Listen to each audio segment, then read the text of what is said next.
Good morning. हमने part 1 पादपों में पोषण पूरा पढ़ लिया। उसके बारे में पूरी जानकारी हमने बहुत अच्छी समझी और मुझे विश्वास है कि आपने बहुत अच्छा समझा होगा। मैंने प्रयास भी किया है, फिर भी इस वीडियो को बार बार आप देखेंगे, सुनेंगे तो आपको बच्चों इसका आंसर आराम से मिल जाएगा। मैं कुछ अभ्यास कार्य आपको दे रहा हूँ।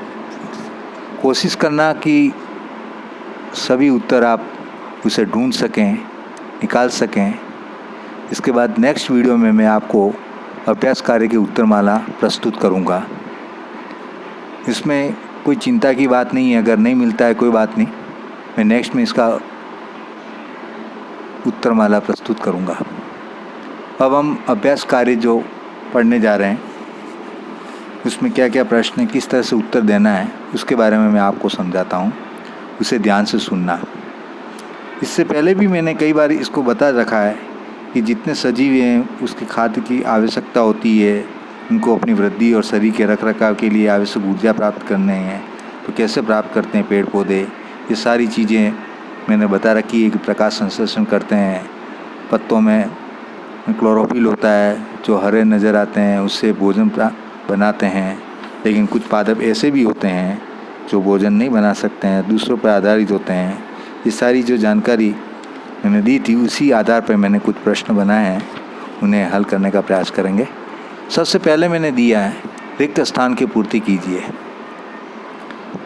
उसमें पहला है क, क्योंकि हरे पादप एवं खाद्य स्वयं बनाते हैं इसीलिए उन्हें डैश कहते हैं।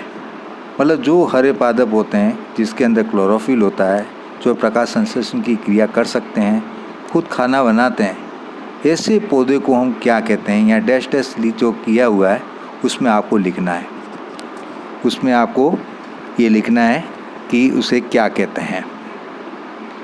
दूसरा ख के अंदर पादपों द्वारा संश्लेषित खाद्य का भंडार डैश के रूप में किया जाता है।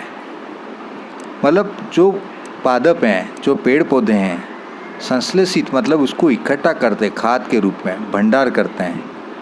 तो वो किस रूप में करते हैं, वो खाद्य पदार्थ किस रूप के अंदर किया जाता है, उसका नाम लिखना है। कोई नाम, इसके बारे में हमने सारे खनिज लवण जो पढ़े थे उसके अंदर बताया था मैंने कि जो भोजन बनाते हैं वो किस रूप में संचय करके रखेंगे, उसका नाम इस रिक्त स्थान में लिखना है। नेक्स्ट तीसरा ग के अंदर प्रकाश संश्लेषण के प्रक्रम में जिस वर्णक द्वारा सौर ऊर्जा संग्रहित की जाती है उसे डैश कहते हैं। मतलब प्रकाश संश्लेषण की क्रिया सूर्य की उपस्थिति में होता है। पेड़ पौधे जो भोजन बनाते हैं उस प्रक्रम में वर्णक मतलब वही क्लोरोफिल के द्वारा फिर जो सौर ऊर्जा संग्रहित की जाती है वो किसके द्वारा की जाती है, वर्णक कौन सा है, वो वर्णक का नाम क्या है, उसके बारे में आपको लिखना है। उसका नाम जानते हैं, मैंने बता भी दिया है शुरू में, उसको लिखना है। इसके बाद ग, प्रकाश संश्लेषण में पादप वायुमंडल से अब प्रकाश संश्लेषण की क्रिया होती है तो पेड़ पौधे वायुमंडल से क्या लेते हैं तथा डैश का उत्पादन करते हैं और क्या देते हैं, हमको कौन सी गैस देते हैं उसके बारे में, और वो कौन सी गैस लेते हैं उसके बारे में लिखना है। ये जो क्रिया होती है उस समय कौन सी गैस लेंगे और कौन सी गैस देते हैं अर्थात उत्पादन करते हैं, उसके बारे में दोनों रिक्त स्थान में भरना है। इसके बाद दूसरा प्रश्न है निम्न कथनों से संबंध पारिभाषिक शब्द बताइए।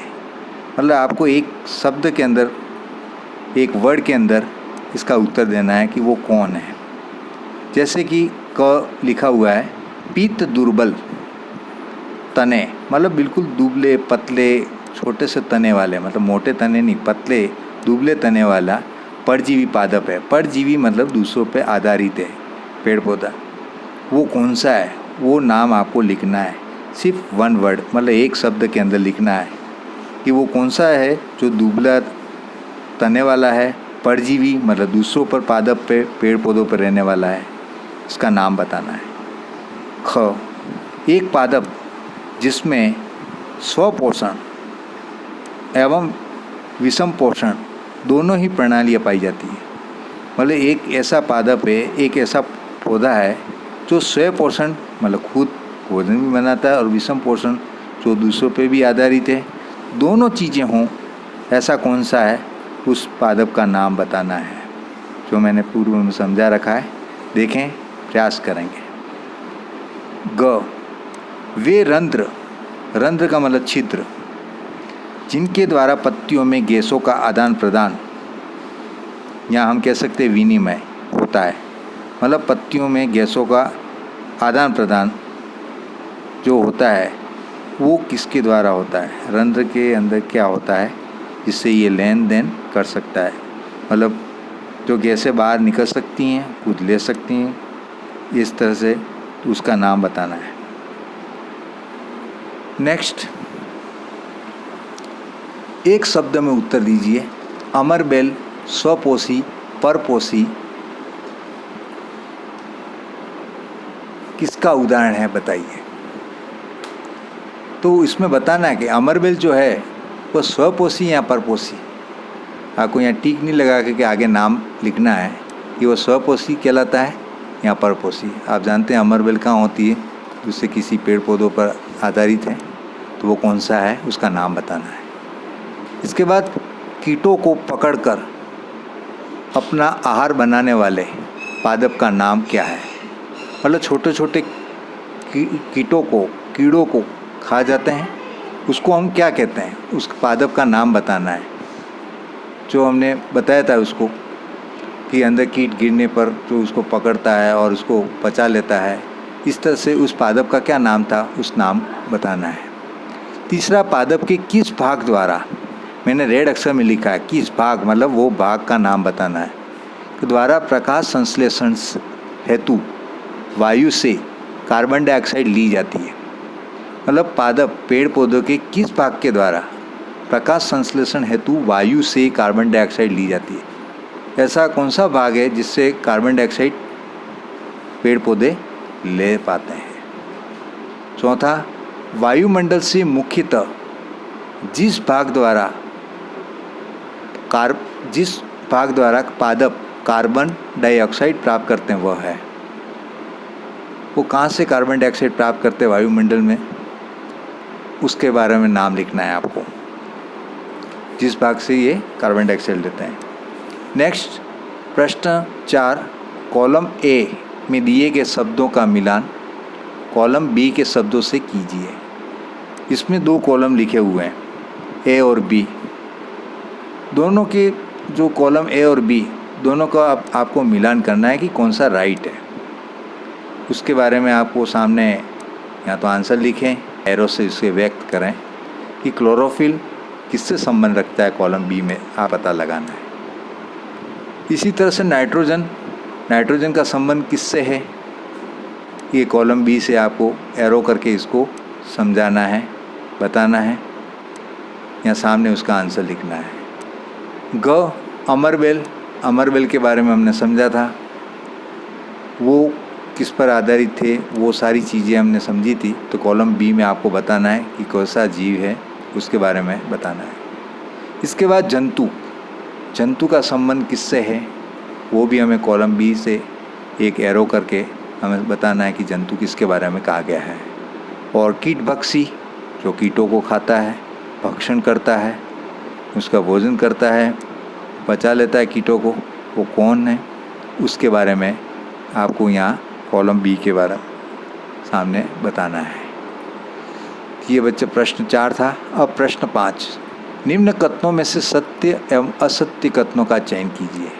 मतलब इसमें जो लिखे गए हैं, ऐसा नहीं कि सभी सही है और ऐसा भी नहीं कि सभी गलत हैं।